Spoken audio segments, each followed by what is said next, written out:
fortune cookie himself. Makes a noise for Commissioner Atoy Ko! Magandang gabi po sa inyong lahat, sa atin pong lahat.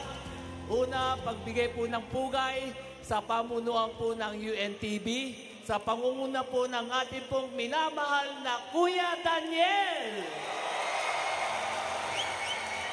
Siyempre, pagbigay po ng pugay sa ating pong Sir J. Eusebio. At siyempre sa ating pong Mr. Jerry Panghulan. Palakpakan po natin silang lahat. Kung di po natin sa kanila, wala po tayong UNTV Cup. Una sa lahat, pagpapasalamat po sa inyong lahat sa pagbigay po ninyo ng oras sa gabing ito para mapanood po natin ang executive face-off. Bibigyan ko lang po ng konting background.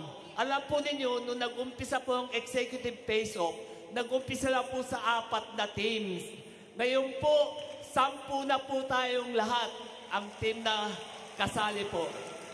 Sa 10 yun po, papasalamat po sa ating pong Department of DOJ, Department of Justice, sa DFA, Department of Foreign Affairs. Palapak po naman po natin silang lahat.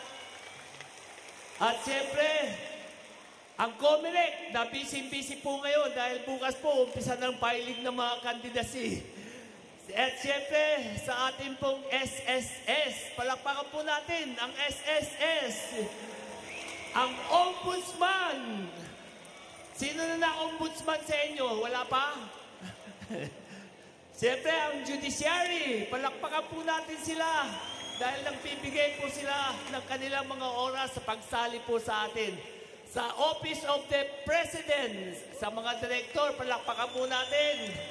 At ang GSIS, sa ating po mga kawani. Sa AFP, ngayon po ang lumalaban sa finals. And of course, ang Senado, siyempre palakpakan po natin ang ating pong 3 magigiting na senador na palagi pong sumusuporta sa UNTV. Hindi na senador, ang Department of Education Secretary, Mr. Sunny Angara. At siyempre, ang ating pong minamahal na si Senator Joel Villanueva.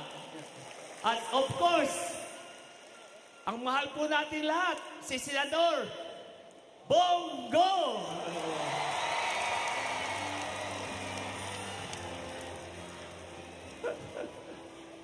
Ngayon po, balik tanaw.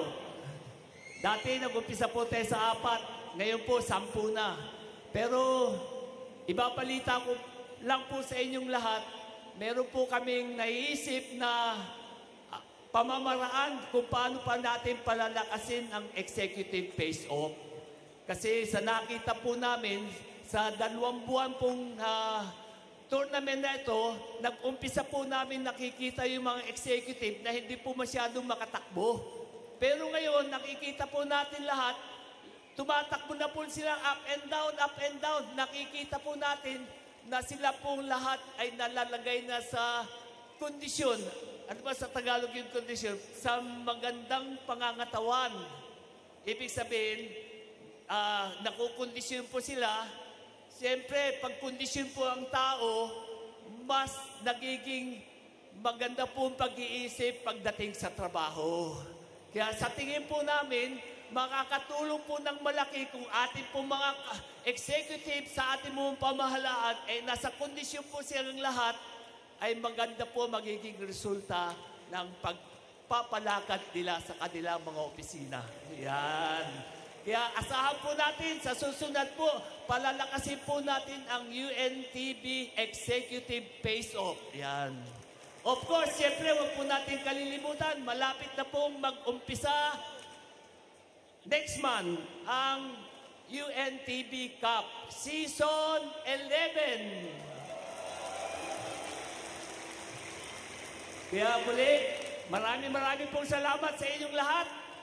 Sana, salamat po sa Diyos. Maraming pong salamat. Salamat sa Diyos. Mabuhay po tayong lahat.